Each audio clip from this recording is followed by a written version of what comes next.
1000 രൂപയുടെ 18 മാസ തവണകളും സ്കീം 2-ൽ 2000 രൂപയുടെ 15 മാസ തവണകളുമാണുള്ളത്. ഓരോ മാസവും നറുക്കെടുപ്പ്. വിജയികൾ തുടർന്ന് പണമടയ്ക്കേണ്ടതില്ല.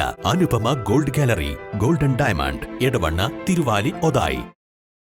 വേട്ടേക്കോട് വീണ്ടും പുലി ഇറങ്ങി. പുലിയെ നേരിൽ കണ്ട ഭയം മാറാതെ രാജേഷ്. ചാലിയാർ പഞ്ചായത്തിലെ വേട്ടേക്കോട് കഴിഞ്ഞ ദിവസം വനവകുപ്പ് പുലിയുടെ സാന്നിധ്യം സ്ഥിരീകരിച്ചിരുന്നു. ഇതിനു പിന്നാലെയാണ് ഇന്നലെ രാത്രി വേട്ടേക്കോട് രാജ്ഭവൻ രാജേഷിന്റെ വീട്ടുമുറ്റത്ത് പുലിയെത്തിയത്. രാത്രി 8:45 ശബ്ദം കേട്ട് താൻ പുറത്തേക്കിറങ്ങി ലൈറ്റിട്ട് നോക്കിയപ്പോഴാണ് പുലി ഓടിമറയുന്നത് കണ്ടതെന്ന് രാജേഷ് പറഞ്ഞു. ഈ വർഷം 3 പ്രാവശ്യം കാട്ടാന തന്റെ വീട്ടുമുറ്റത്ത് എത്തിയെന്നും രാജേഷ് പറഞ്ഞു. എന്റെ വീട്ടിൽ വെച്ചിട്ടാണ് പുലിയെ കണ്ടത്. അത് ലൈറ്റിന്റെ വെളിച്ചത്തില്, ഇലക്ട്രിസിറ്റി വെളിച്ചത്തില് അത് വന്നു. ആ ലൈറ്റ് കണ്ടതോടുകൂടി ഇരുട്ട് ഭാഗത്തേക്ക് ചാടി മടങ്ങി പോവുകയാണ് ചെയ്തത്. അതിപ്പോൾ 2 ദിവസം മുമ്പ് പാടത്ത് വെച്ചിട്ടും പുലിന്റെ കാൽപ്പാട് സ്ഥിരീകരിച്ചിട്ടുണ്ട് വനംവകുപ്പ്. അപ്പോൾ അതിന്റെ തൊട്ടടുത്ത് തന്നെയാണ് ഇപ്പോൾ ഇന്നലെ ഇത് കണ്ടത്. രാജേഷ് വിവരമറിയിച്ചതോടെ Akampadam deputy range officer V K മോഹസിന്റെ നേതൃത്വത്തിൽ വനപാലകർ സ്ഥലത്തെത്തി പരിശോധന നടത്തി. വേട്ടേക്കോട് മേഖലയിൽ വനംവകുപ്പ് രാത്രികാല പെട്രോളിംഗ് നടത്തിവരുന്നതായി ഡെപ്യൂട്ടി റേഞ്ചർ പറഞ്ഞു.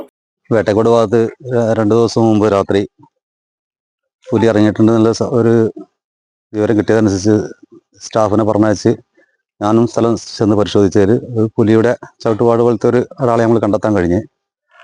തുടർന്ന് രാത്രിയും നേരം പുലർച്ചെ വരെ ഞങ്ങൾ തുടർച്ചയായിട്ടുള്ള ദിവസങ്ങളെല്ലാം പെട്രോളിംഗ് നടത്തുന്നുണ്ട് ഈ ഭാഗങ്ങളിലെല്ലാം. അപ്പോൾ ഇന്ന് ഇവിടുന്ന് രാജു എന്ന് പറഞ്ഞ ആൾ വിളിച്ച് പറഞ്ഞു ഇവിടെ വീട്ടിൽ പുലിയുടെ സാന്നിധ്യം ഉണ്ടായിട്ടുണ്ടെന്ന് പറഞ്ഞ് സ്ഥലം പരിശോധിച്ചെങ്കിലും നമുക്ക് മറ്റുള്ള അടയാളങ്ങളൊന്നും കണ്ടെത്താൻ കഴിഞ്ഞിട്ടില്ല. തൊട്ടുള്ള പ്രദേശങ്ങളൊക്കെ ഞങ്ങളിങ്ങനെ പരിശോധിച്ചെങ്കിലും മറ്റ് ചവിട്ടടയാളങ്ങളോ മറ്റുള്ളതൊന്നും കണ്ടെത്താൻ കഴിഞ്ഞിട്ടില്ല. തുടർന്ന് രാത്രികൾ പെട്രോളിംഗ് ശക്തമാക്കാനാണ് തീരുമാനിച്ചിട്ടുള്ളത്. രാജേഷിന്റെ വീടിന്റെ പിൻഭാഗത്ത് ചെറിയ കാൽപ്പാടുകൾ കണ്ടെങ്കിലും പുലിയാണെന്ന് സ്ഥിരീകരിക്കാൻ കഴിഞ്ഞിട്ടില്ല. വേട്ടേക്കോട് മേഖലയിൽ ഉൾപ്പെടെ പുലി സാന്നിധ്യം സ്ഥിരീകരിച്ചതോടെ ടാപ്പിംഗ് തൊഴിലാളികളും രാവിലെയുള്ള നടത്തക്കാരും ആശങ്കയിലാണ്. East live, Nilambur. Lenora is different from others.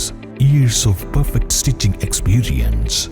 Lenora, linen, cotton cloth and stitching. Pandikad Road, Vandoor.